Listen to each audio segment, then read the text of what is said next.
खुलुमबाय बे समाव बड'लेण्ड इंखं टेलिभिजननि स्टुडिअ आं मिथिका नार्जारि दिनै फुंबिलिनि गाहाय रादाबफ्राव दङ। सोनाब नलबारि सार्कलनि सार्कल अफिसार अर्पणा शर्माखौ बिसायख'थि आय'गा सासपेन्ड खालामबाय। करीमगन्जआव 1600 बथल पेन्सिडिल कफ सिराप ड्राग्सजों लोगोसे सासे हमजादों। बिस गोनां जानाय आदारजों सैनांदों। बाक्सानि सुनबारि सा गबर्धना गोजौ फरायसालियाव सावस्रि बिफाननि हानजा। खाग्राबारि खान्थालगुरि गामिनि सासे आबादारिनि जाफुंसारनाय। मरिगाव सिभिल हस्पिटालाव साफाई कर्मचारिनि हेफाजाब होयै सोमावसारनाय। बांद्राय बिदुंखौ सहायनो हायैनि काछाराव सासे फोरोंगिरिया हां सरथेनानै रुंसारि जादों। पिरामल फाउन्डेशननि बानजायनायाव एकेलब मडेल रेसिडेन्सियेल स्कुलाव बेसेन नाङै सावस्रि फाहामथाय आनजाद। दानिया फैदोनि आबुं रादाबाव।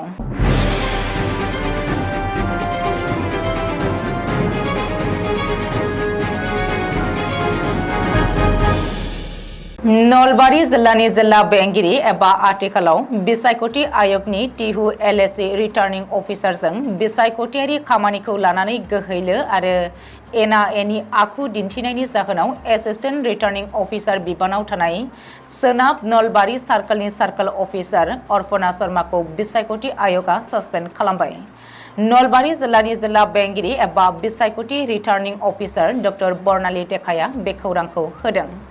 डक्टर बर्नाली देखाया मिथिहोनाय बायदिब्ला थांनाय 7 मेनि हर गेजेराव पोलिं स्टेशननिफ्राय फैनाय ईवीएम बक्सफोरखौ थि समाव स्ट्रं रुमाव सोजोबा जासेनो लांख्रां सिख्राङै बायजोआव दोननायखौ 12:30 रिंगा समाव गाव नुहैनानै जेब्ला एसिस्टेन्ट रिटार्निं अफिसार अर्पणा शर्माखौ बुङो अब्ला अर्पणा शर्माया डिसि डक्टर बर्नाली देखाजों दान्थे बिदान्थे जानानै खामानि जोबैनि सिगाङावनो हरनि 2 रिंगायाव बै जायगाखौ नागारलांदोंमोन, जायनि जाहोनाव रिटार्निं अफिसार डक्टर बर्नाली देखाया गुबुन सासे अफिसारखौ बिबान होफिननो गोनां जादोंमोन। बेनिखायनो बिसायख'थि आय'गा बिसायख'थियारि आब्रुथि नेमखान्थिजों एडिसि अर्पणा शर्माखौ सासपेन्ड खालामदों। बराक सेरफांनि करीमगन्ज जिल्लायाव आसाम आरो त्रिपुरा सिमायारि चेक पस्टआव शुक्रबारखालि नागालेण्डनि नाम्बार प्लेट गोनां गंसे कन्टेनार ट्राकखौ सिग्रोमनानै पुलिसआ गोबां बिबांनि पेन्सिडिल कफ सिराप एबा ड्राग्सखौ जब्द खालामनायजों लोगोसे सासे हमदों। पुलिसनि सुलुङाव फोरमायथिनाय बायदिब्ला आसामनिफ्राय त्रिपुरा फारसे थांबाय थानाय NL01 AC 0700 नम्बरनि कन्टेनार ट्राकखौ सिग्रोमनानै गासै 1600 बथल पेन्सिडिल कफ सिरापखौ बोखांनो हादों। लोगोसेनो ट्राकनि ड्राइभार जयन्त देब मुंनि सासेखौ पुलिसआ एरेस्ट खालामदों। मख'नो गोनांदि भारत सोरखारा पेन्सिडिल कफ सिरापखौ बांद्राय एलकहल थानायनि जाहोनाव भारतआव फाननो होआखै, नाथाय बे पेन्सिडिल कफ सिरापखौ गुबुन हादराव फाननो गनायथि होदों। आथिखालाव बे पेन्सिडिल कफ सिरापखौ ड्राग्स महरै बाहायो ड्राग्स जाग्राफ्रा।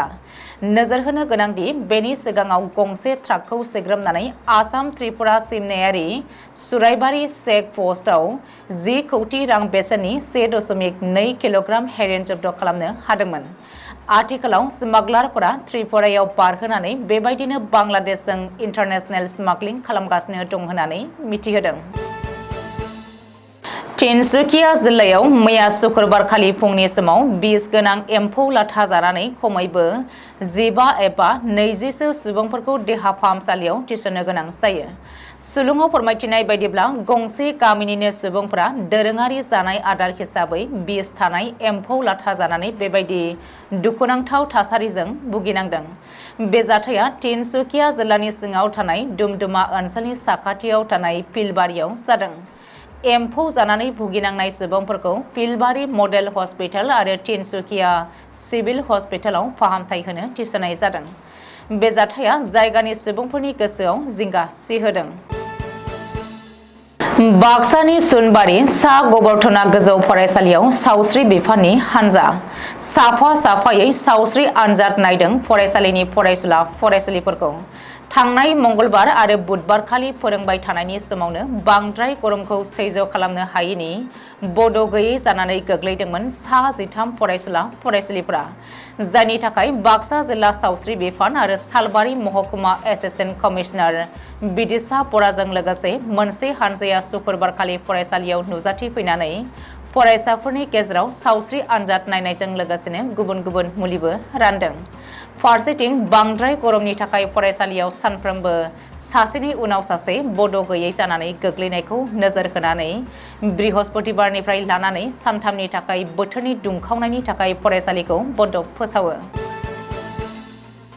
बाक्सा जिल्लानि सालबारि महकुमा बेन्दोंआव थानाय खाग्राबारि खान्थालगुरि गामिनि बिश्वजित गयारिया थालिर आबाद मावनानै गावनि आथिङाव गसंथानो हादों।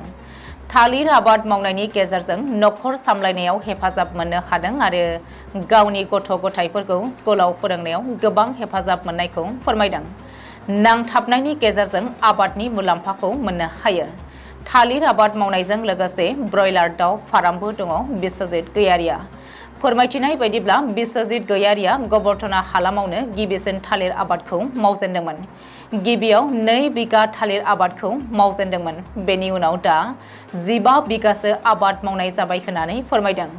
गुबुन गुबुन आबादफोरनिख्रुइ थालिर आबादानो सर'सिन एबा साबसिन आबाद, बेनिखायनो खाग्राबारि गामियावनो थालिर आबादा बयनिबो नखराव दङ।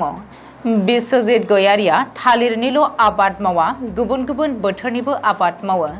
आबाद मावनानैनो गावनि नखरखौ दानायाव मैखोमै बाहागो लाबोदों होननानै फोरमायदों बिश्वजित गयारिया। गेजेर आसामनि मरिगाव हस्पिटालाव साख्रिखौ अरायजोर आरो दान बान्था बांहोनायनि दाबि खालामनानै साफाई कर्मचारिफोरा जोबनो गैयै एबा थाद'आ जासेनो खामानियाव हेफाजाब होयै सोमावसारदों। बृहस्पतिबारनिफ्राय जागायनाय बे सोमावसारनाया माब्ला जोबहैगोन बेनि जेबो थि रोखा नङा। मख'नो गोनांदि NHMनि जोहै थांनाय 2017 मायथाइयाव थिसनथाइ मोननाय साफाई कर्मचारिफोरा आथिखालाव 7,722 रांल' दान बान्था मोननो हायो। लोगोसेनो साफाई कर्मचारिफोरनो होनो गोनां सेनिटाइजार, मास्क, हेन्ड ग्ल'भफोरखौबो बिफानारि खुंथाया होआ होननानै दाबि खालामदों।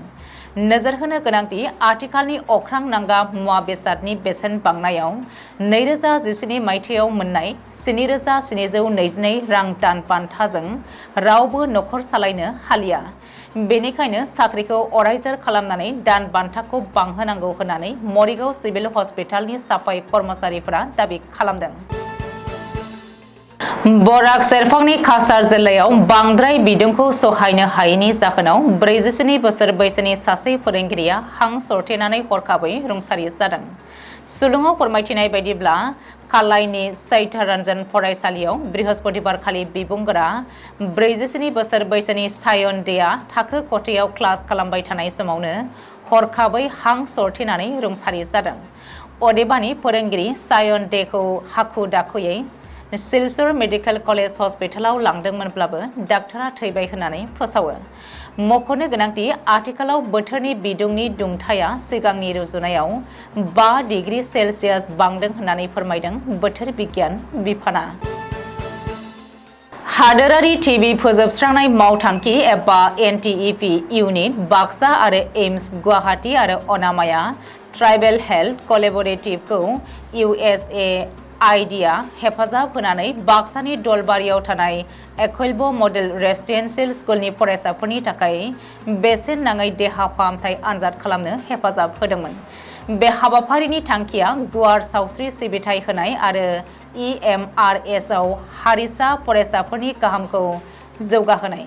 गुदि नोजोरा EMRS नि फरायसाफोरनि गेजेराव जखा बेराम एबा टिबि बेमारनि सायाव सांग्रांथि लाबोनायजों लोगोसे थागिबिसा फरायसाफोरनि गेजेराव आबुं जौगानाय आरो जौगाथायनि थाखाय ENT गथ'सा फाहामगिरि, गायनेकलजिकेल आरो गुबुनफोरनि सायाव आनजाद नायनायमोन।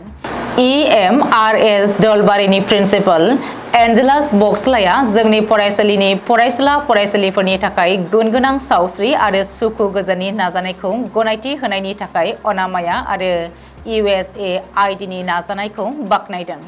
श्री बक्सलाया बुंदोंमोन दि दिनै मोनसे जर'खा फालिथायमोन जेराव अनामाया USAID नि मददजों मोनसे टिभि सांग्रांथि जथुम खुंदोंमोन आरो जोंनि फरायसाफोरनि थाखाय मोनसे बेसेन नाङै सावस्रि आनजाद बादा खुंनायाव एम्स गुवाहाटीखौ हेफाजाब होदोंमोन जेरै कुपोषण मेगन आनजाद ENT आरो जगा सत्रफोरखौ कभार खालामो जेब्ला टिभिनि बाथ्रा फैयो अब्ला गथ'साफोरा जर'खायै लोरबां सुबुं अनजिमा बेरामनि गोसारनायखौ होबथायो आरो साबसिन सावस्रि फिथायखौ रोखा खालामनायाव सिगां सिनायथिनाय आरो फाहामथाया गोनांथार बे हेफाजाबारि नाजानायनि गेजेरजों थांखिया टिभि बेमारखौ फोजोबस्रांनायल' नङा नाथाय हारिसायारि फरायसाफोरजों मोगा-मोगि जानांनाय गुबुन गुबुन सावस्रि जेंनाफोरखौबो फोजोबनाय बेखौ रोखा खालामनानै बिसोरहा गुन गोनां सावस्रि सिबिथाय मोननो हायो एम्स गुवाहाटीनि कमिउनिटि एन्ड फेमिलि मेडिसिननि बिबुंगोरा